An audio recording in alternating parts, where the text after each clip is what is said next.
Bonjour tout le monde. Aujourd'hui, je vais vous parler de quelque chose qui est à la fois intéressant et quand même assez inquiétant. Les fameuses clés maîtres, celles que les concierges utilisent pour ouvrir tous les appartements ou les condos d'un même projet. J'ai ici un exemple de ce genre de clé-là.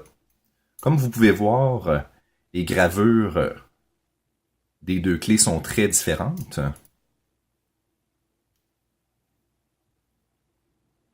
Donc nous, ce qui nous intéresse, c'est les creux, qu'on appelle des pantons. C'est dans ces creux-là que les goupilles actives vont venir s'accoter.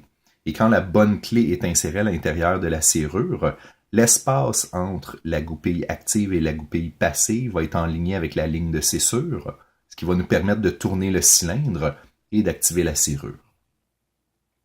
Comme vous avez vu, les deux clés sont bien différentes une de l'autre. Par contre, les deux peuvent ouvrir la serrure.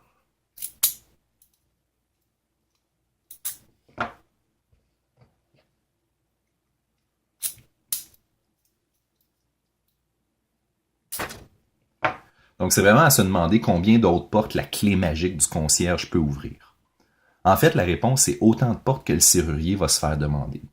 Parce que même si avoir la clé du concierge est bien intéressant, c'est pas la clé qui est particulière, c'est la serrure qui a été modifiée. Normalement, une serrure a deux goupilles par puits. Donc, la goupille passive qui est celle du haut, la goupille active qui est celle du bas.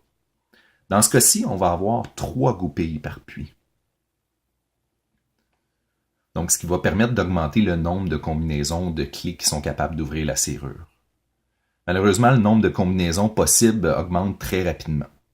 Si une troisième goupille est ajoutée à seulement un puits, donc imaginez que les 5 autres puits ont seulement 2 goupilles, si on ajoute une seule goupille du milieu ici, ça veut dire que on pourrait avoir sur la clé un panton un peu plus élevé qui viendrait chercher la séparation entre la goupille passive et la goupille du milieu, ou un panton un peu plus bas qui viendrait chercher la séparation entre la goupille du milieu et la goupille active. Si on ajoute une troisième goupille à un deuxième puits, déjà on augmente à 6 combinaisons de clés possibles. Si on se rend jusqu'à des troisièmes goupilles sur chacun des puits, sur les 6 puits, ce qui est fait de façon générale lorsqu'on parle de clés de concierge, on est rendu à une cinquantaine, voire même une soixantaine de combinaisons possibles pour pouvoir ouvrir la serrure. Ce que je trouve inquiétant, c'est que plus il y a de combinaisons possibles, plus la sécurité de la serrure est affaiblie. Ce type de serrure-là est quand même très courante dans les blocs appartements ou les condos. Je vous montre ce que je veux dire par inquiétant. On va prendre une barre de tension et un pic à ratelage.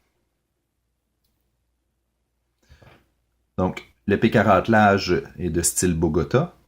Je vais le rentrer à l'intérieur et c'est déjà ouvert. Il y a tellement de combinaisons possibles avec les goupilles que mon pic a de très bonnes chances d'ouvrir la porte très rapidement. Même avec un crochet pour faire du SPP, c'est quand même pas comparable à une serrure normale. On parle quand même d'une serrure qui a 6 goupilles. Là.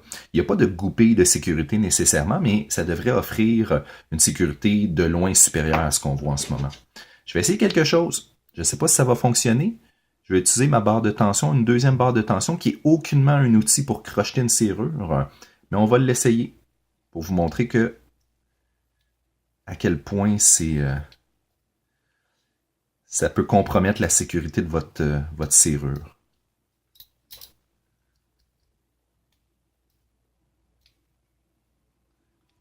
Ça reste non traditionnel, mais écoutez, incroyable.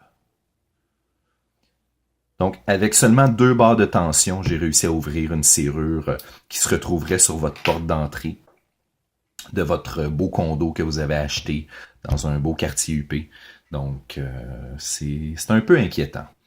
Je vous conseillerais donc de vérifier avec votre immeuble s'il s'agit d'une serrure avec une clé maître concierge. Moi, personnellement, si c'était le cas, je me payerais une nouvelle serrure, quitte à laisser une clé au concierge s'il l'exige.